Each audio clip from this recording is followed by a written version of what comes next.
안녕하십니까. 투뿔TV입니다. 김은경 민주당 혁신위원장이 노인 폄하 발언에 대해서 닷새 만에 사과했습니다. 근데 과연 우리 어르신들이 받아들일까요? 이 문제에 대해서 우리 김세희 정치정책부 기자를 모시고 말씀을 나눠보겠습니다. 김 기자 반갑습니다. 예, 안녕하세요. 네, 오랜만에 찾아뵙습니다. 예, 오랜만입니다. 예. 오늘 사과를 했어요. 비판 여론이 굉장히 많았죠. 네. 대한노인회인가 찾아갔다고 하던데 네. 어떻게 돼가고 있습니까? 어제랑 좀 비슷한 상황이죠. 예. 그 양희원영 의원도 이제 김은경 위원장의 그 발언을 동조했다가 똑같이 노인 폄하 논란에 휩싸였는데 예. 어제 오후에 이제 전략기획위원장인 한병도 의원이랑 예. 그다음에 혁신위원인 이해식 의원이랑 같이 그 대한노인회를 찾아갔습니다. 거기서 이제 김호일 회장님인가요? 그분이 네. 김호일 노인회장. 예, 직접 손 찍어만 할 수 없으니 그 밑에다 이제 명함이나 이렇게 사진 같은 걸 두고 이제 딱 치는 신용을 하면서 여러 가지 좀 비판적 의견도 내고 과거에 민주당이 노인 평화 발언했던 그 역사도 짚고 그다음에 본인들이 살아온 역사를 얘기하면서 이런 식으로 노인을 폄하해서 되겠느냐 그래서 호되게 질책을 했습니다. 어르신들께서 정말 화날만 합니다. 네. 네. 곱씹어 볼수록 참 황당한 얘기고요. 네네. 그죠? 자, 그런데 민주당에서는 다른 당에 비해서 어르신들을 향한 어떤 비하성 발언을 많이 했어요. 그 역사가 있는 건 분명합니다. 어떤 게 있었죠? 말씀하신 대로 정말 이 역사가 있다고 할 수밖에 없는 예. 그런 상황으로 쭉 길게 이어졌는데요. 예. 그 당시 대권 주자였죠. 정동영 열린우리당 의장. 2004년 3월에 총선을 앞두고 60대 70대는 투표를 안 해도 괜찮다. 곧 무대에서 퇴장할 분들이니까 집에서 쉬셔도 되고라고 말해서 그해 총선에서 역풍을 맞았습니다. 그리고 서른 의원도 같은 해 10월에 그 국회 교육문화체육관광회 국정감사 증인으로 나온 윤종승 한국관광공사 상임감사, 대중들에겐 잔이윤 씨로 유명한 예, 잔이윤 씨요. 예, 맞습니다. 그분에게 노익장이 무슨 뜻인 줄 아느냐, 79세면 은퇴해 쉴 나이인데 일을 하려고 하냐, 이렇게 말해서 또 국민적인 공분을 샀습니다. 이뿐만이 아니라 이제 유시민 전 장관도 같은 해 11월 강연에서 50대에 접어들면 죽어나가는 뇌세포가 새로 생기는 뇌세포보다 많다. 사람이 멍청해진다. 60세가 넘으면 책임 있는 자리에 있지 말자고 해서 또 한 번 논란이 있었고요. 또 조국 전 장관 요새 참 많이 요새 많이 등장하죠. 2011년에 부모님이 투표를 못하게 여행을 보내드렸다. 이 트위터 메시지에다 진짜 효자다. 그리고 이제 작년이죠. 6일 지방선거 앞두고 윤호중 당시 민주당 공동비상대책위원장이 이제 송기훈 국민의힘 증평군수 후보 탤런트로 활동하시는 분이잖아요. 그분한테 70이 넘었으니까 새로운 것을 배우시기는 좀 그렇다. 하시던 일을 계속 쭉 하셨으면 이랬다가 또 논란이 일어서 이렇게 보면은 진짜 정말 전통이 있네요. 그 전통이 잊을만 하면 또 이렇게 도지고 그런 것 같은데, 이런 일이 자꾸 일어나는 거에 대해서 정말 어떤 해석이나 어떤 분석이 있습니까? 어떤 국면이라는 게 있잖아요. 사실 이제 지금 국민의힘이나 그 민주당을 지지하는 유권자들을 보면은 세대별로도 많이 갈리고 정치 성향분들로도 많이 갈리잖아요. 근데 어떻게 보면 50대, 60대 이후는 국민의힘 지지자들이 많잖아요. 지금 이 상황에서는 더 국민의힘에 쏠려 있는 상황이고, 그래서 오히려 갈라치기 전략으로 해서 그 한쪽을 폄하시킴으로 인해서 지금 현재 지지를 받고 있는 그 사람들의 그런 지지율을 올리려는 전략적인 차원이 아닌가. 그러니까 안 좋은 거죠. 사실 어떻게 보면 좌충수를 두는 건데 이런 전략들을 좀 극단적으로 사용하는 게 아닌가라는 좀 분석들도 있더라고요. 근데 사실 상식적으로 봐도 국민들이 민주당이 저렇게 어르신들을 무시하는 발언을 하는 거에 대한 그 배경, 우리 김 기자가 방금 얘기한 것처럼 그런 걸 다 짐작할 거란 말이죠. 그러면은 정말 자기 부모님이나 할머니, 할아버지가 다 있는데 부모님이나 할아버지, 할머니를 무시하는 그런 사람들한테 호의적이겠습니까? 글쎄, 나는 그게 먹히지 않을 거라고 봐요. 그게 효과가 있었습니까?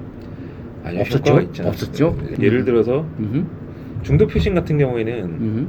어떤 진영 논리에 빠지지 않기 때문에 음흠. 합리적으로 판단을 하잖아요. 우리가 사회적이고 대중적인 상식에 입각해서 판단하기 때문에 그렇죠, 그렇죠. 이 중도층의 표를 끌어들이는 데는 당연히 효과가 없지만 좀 진영 논리에 이제 충실한 유권자들, 뭐 민주당 지지자들 중에 강성 지지자들한테는 먹힐 수 있죠. 근데 어차피 그 집토끼 전략. 예, 집토끼, 그러니까 집토끼를 좀 광고하게 이제 그거 잡으려고 하는 거 그런 예. 건 있겠죠. 예. 지금 어르신들 노인회라든가 국가원로 회의라든가 뭐 이런 그 인터넷 댓글이나 이런 데 보면 네네. 김은경 그 위원장이 사과가 아니라 사퇴를 하라 이렇게 네네. 요구를 하고 있어요. 네. 일단 김은경 위원장 입장부터 밝히자면은 예. 혁신위를 활동을 이어나가겠다 해서 사실상 사퇴를 안 하겠다는 입장을 밝혔는데요. 예. 당 내에서는 이 혁신위를 통해서 어떤 지지율을 반등시킬 수 있는 계기를 만든다거나 혹은 뭔가 대중적인 이미지 메이킹을 좋게 해야 되는데 혁신이 아니라 오히려 말썽장이처럼 된 그렇죠, 그렇죠. 오히려 지지율을 깎을 수밖에 없는 현상을 만들어내니까 당내에서도 야 이대로 가다가 우리 전반적으로 되게 위태로워지겠다 해서 그 비명계뿐만 아니라 친명계 일각에서도 이 정도 지금 현 체제로 가서는 안 되겠다. 된다. 혁신이. 그리고 오늘 유인태 국회 사무총장은 예. 철없는 혁신이 당장 사퇴해라. 당장 사퇴라. 어차피 효용이 없다. 예. 예. 그리고 그뿐만 아니라 김은경 혁신위원장을 인선한 이재명 대표도 사과하고 네. 심지어 이재명 대표도 사퇴해라. 네. 뭐 좀 강경한 그런 여론도 있어요. 희한하게 이번 이 사태에 대해서 이재명 대표는 아무 말도 안 했어요. 그렇죠? 얘기를 했습니까? 안 했습니다. 안 했죠. 왜냐하면 본인이 주도하에 음흠. 혁신적인 뭔 대안을 마련할 수 있는 인물을 모시겠다 해서 음흠. 김은경 혁신이라는 게 꾸려졌고 음흠. 그 이후에 정권을 많이 줬단 말이에요. 그렇죠. 그 김은경 위원장의 취임 일성으로 뭐 이미 결정된 공천권까지 얘기할 정도면은 그 정권에 대한 약속이 일정 부분 됐기 때문에 할 수 있다고 보거든요. 예.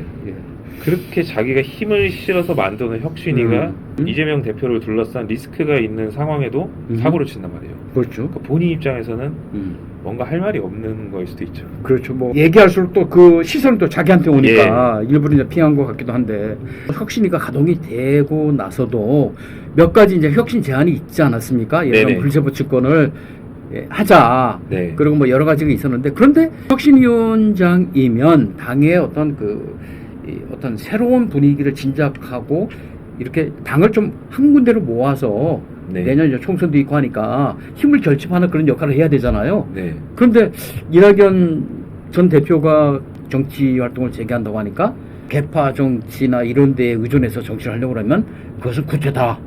이렇게 또 굉장히 디스를 했단 말이에요. 네네. 그럼 어떻게 보면 혁신위원장이면 중립적이어야 되잖아요. 네. 마치 이재명 대표가 할 수 있는 말, 그쪽 진영이 할 수 있는 말, 그런 말을 했단 말이에요. 그래서 혁신위가 우리 김 기자 말씀대로 유인태 전 국회 사무총장이 뭐 해체하라는 것처럼 동력을 완전 상실한 거 아닌가. 그렇게 봐도 뭐 할까요? 사실상 동력을 상실했다고 봐야죠. 지금 임기가 한 달 정도 남았는데 예. 방금 전에 말씀하신 뭐 불체포 특권 포기 같은 경우에는 뭐 당론 채택을 한 게 아니라 그냥 뭐 공고만 거죠. 공고만 해가지고 오히려 절반의 채택 이런 얘기가 있었고 꼼수 탈당 방지안에 대해서는 지금 그렇게 크게 논의되지도 않고 그러니까 혁신위가 얘기하는 뭐 개혁안 혹은 의견이 뭐 받아들여지지 아니 그 새로운 게 별로 없고 또 당 지도부에서 그걸 또 받아들인 것도 없어요. 그러니까 그렇게 말썽만 일으키고 하니까 유인태 전 국회 사무총장이 그 해체해라 이런 얘기가 나온 것 같아요. 예. 자 그러면은 지금 여러 가지 지금 이재명 대표한테 화살이 가고 있는데 본인의 사법 리스크가 지금 계속 있고 특히 뭐 이번 이제 8월 중순 이후에는 뭐 이제 국회가 안 열리잖아요.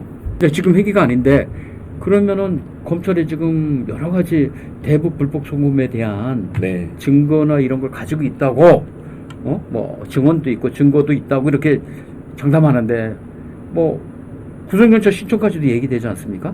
그래서 이재명 대표가 10월 뭐 사퇴한다 이런 말이 있는데 그걸 어떻게 가고 있습니까 지금? 사실 10월 사퇴설에 대해서는 친명계나 비명계나 다 선은 긋고 있어요. 그 근거 아니다. 없는 사실이다. 그러니까 뭐 당사자인 장성철 공론연구소장은 자기가 친명계 핵심 관계자로부터 들었다 하지만 다른 의원들은 다 부인을 하고 있단 말이죠. 근데 저도 이제 당시에 이 기사도 썼고 민주당 내부에 예. 또 인사들한테 취재를 해보니까 예. 10월 사퇴설이다 이렇게 해서 못 박는 거는 팩트가 아니지만 아니다. 그 워낙 방금 전에 말씀하신 리스크와 더불어서 지금 사실 반대쪽인 윤석열 대통령도 뭔가 잘하고 있는 건 아니거든요. 실책이 나오고 여기에 따라서 뭔가 윤석열 대통령도 지지율이 높지 않은 상황에서 이 정체된 지지율을 이재명 대표가 흡수를 해줘야 되는데 그 흡수를 못 해주고 있잖아요. 그렇죠. 그러다 보니까 당대표 책임론이 일고 있고 당내에서도 10월 사퇴선은 아니지만 사퇴를 해야 지금 이 총선 위기를 극복할 수 있다는 의견에는 좀 무게가 실리고 있고 오히려 비대위원장설이 많이 설득력이 좀 있다고 하더라고요. 비대위원장? 비대위원장설이 예. 외부에서 또 영입을 한다는 얘기죠. 외부에서 영입을 하는데 지금 지금 정세균 전 총리나 김부겸 전 총리가 이제 거론되는 정도인데 그건 역시도 사실 무게를 두는 전망이지 또 팩트는 아니라서 네, 좀 예. 사실 조심스러운 부분이긴 합니다. 이재명 대표의 불출마설까지 나왔어요. 그렇죠. 사실 뭐 이상민 의원 등등 해서 그 비명계 쪽 뭐 사퇴론을 주장을 예, 했잖아요. 예. 그것도 맞물려서 나오는 건데 완전히 팩트다 이렇게 얘기할 수는 없지만 그러니까 여러 설들이 도는데 근데 총선을 불출마한다는 의미 중에 하나가 뭐 지금 당대표 사퇴설이랑도 조금 연결되는 부분이 있는데 지금 이재명 대표가 전면에 나섬으로 인해서 뭔가 이게 리스크가 초래되고 위기가 계속 찾아오는 상황이 찾아오죠. 계속 지속되는 그렇죠. 상황, 지속되고 있잖아요.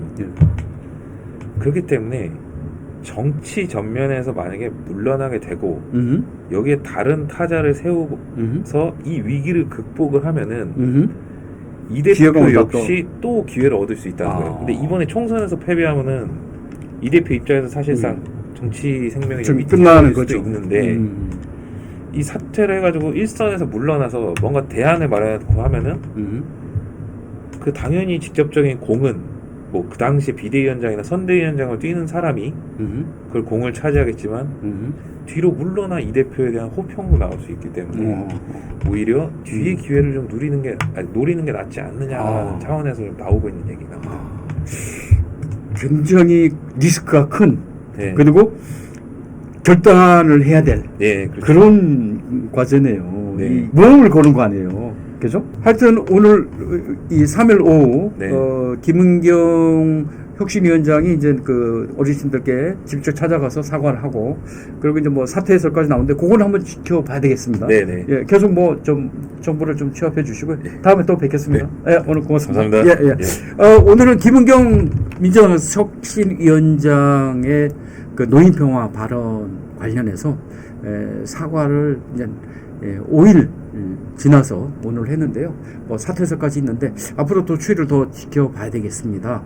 또 이번 사태와 관련해서 그 책임, 그 다음에 이재명 대표의 리더십까지 거론되고 있는 상황이라서 그것도 역시 계속 지켜봐야 될 것 같습니다. 특별TV 여기서 마치겠습니다. 감사합니다.